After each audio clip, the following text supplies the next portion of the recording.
Hi, this is Tariq Shaw on YouTube. Um, this is the second part of me talking about Gargoylry.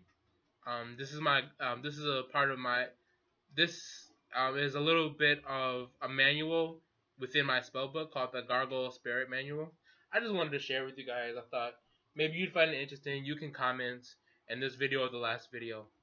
So the next part of the Gargoyle Spirit Manual is the Gargoyle Rituals. And these are just examples of rituals to request what they offer. You can write your own or do them improvised. The rituals can be directed to all gargoyles at once or to a select number. So this is to like get into the magic of it. You'll do a ritual and you'll bring up certain kind of things you going on in your life or you want to happen or things have happened, and you'll get certain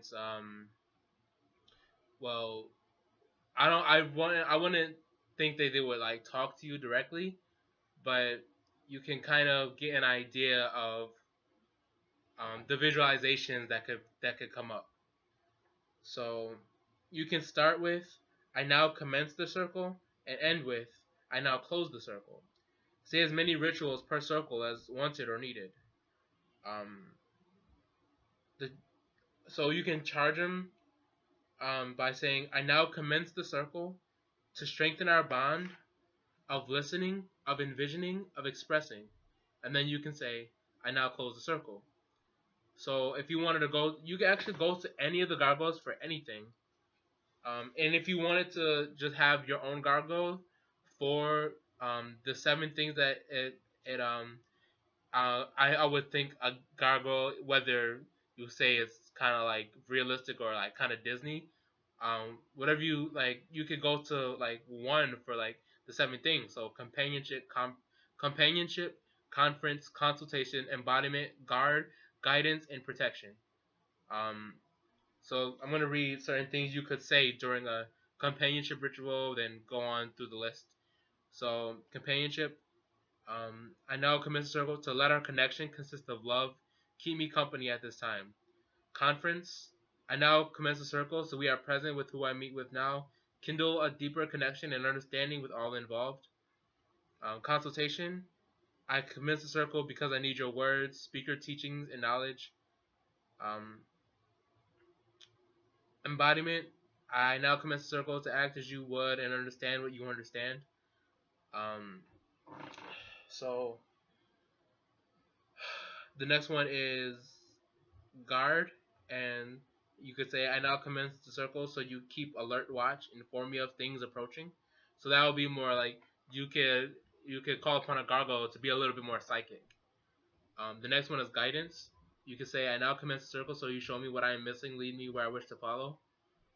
Um, Protection. You can say I now commence the circle so you let no harm come to me, keep me safe, keep me secure. And this next part, um, it's all of this, it's just kind of like interesting. I don't I do practice a little bit of that. I have practiced it in the past, and I'm just now getting back into magic. I was studying it for a little bit, then I was practicing a little bit, and now that I took like a sort of break, I'm coming back to it and picking up all this stuff all the knowledge I was accumulating. But this next part is about like you can so when I before I continue with what I'm reading, the gargoyles you can say they're a spirit, or you can say they're like a thought form. You can say they're like a mentality kind of thing, like a mind state where you have um like almost like a meditation object to bounce. I instead of but with meditation you're listening for God, but these kind of objects, these mental objects will help you bounce ideas like in your like uh bounce ideas like around in your thought process. So the next part is, what do gargoyles want in return? The gargoyles require a home. Since the spirit gargoyles are not in the physical realm we share, besides optional object representations like statues, they live in a space within you. I call them spirit gargoyles, but if you feel more comfortable with mental gargoyles, feel free to use that. Right now they are homeless, chaotic, and will not directly serve you. This is when you construct in your imagination or get a sense of your spiritual mental castle. Invite them to live within this castle, and they will surely accept, as having a place to call home is natural to them. If you no longer feel comfortable with them, you can cast them out, but expect them to evoke a disturbance within you. It is possible that they have served as much as all concerned would like. In that case, there should be no disturbance. If you are receiving less than what you would like from them, charge them. So that last part is about if like you're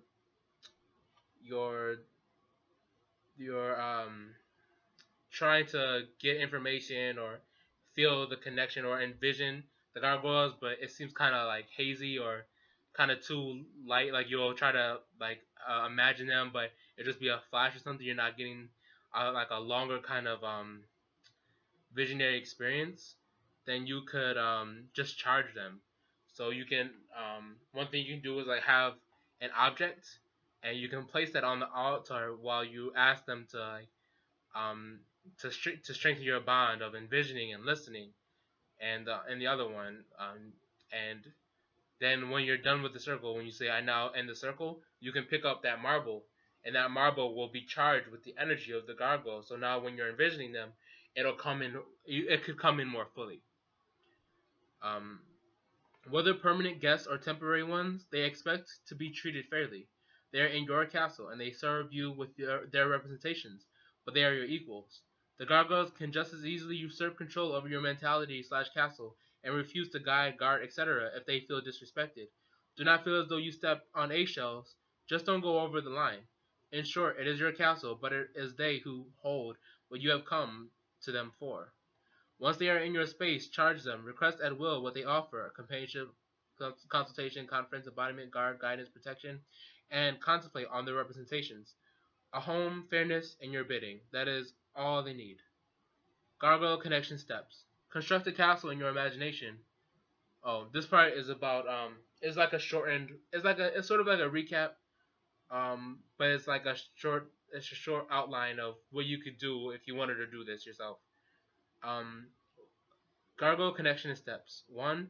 Construct a castle in your imagination or feel the space within you and invite them in. 2, which is this one's optional. It's all optional, but have an altar with a candle, a wand if you wish to cast a circle, small items on the altar like a marble for after you've done a ritual and you wish to carry the essence of it with you, and something with the gargoyle names on it. Keep at a safe distance from the candle if flammable. 3. Charge the gargoyles to keep them energized. To discharge them, simply charge them no longer. 4. At will, conduct a ritual wherein you request specific things you offer. And 5. At will, can be done without altar. Contemplate their representations on how they relate to your life. So that is the Gargoyle Spirit Manual. I really enjoy this. I would really like to hear some questions about it, and I want to know if anybody else would be interested in something like that, because it'll be cool to like see your opinion on it. So that's my video. I'm gonna be continuing the series of the Oracle cards. Next up will be the Desecrado suit. So thanks for watching.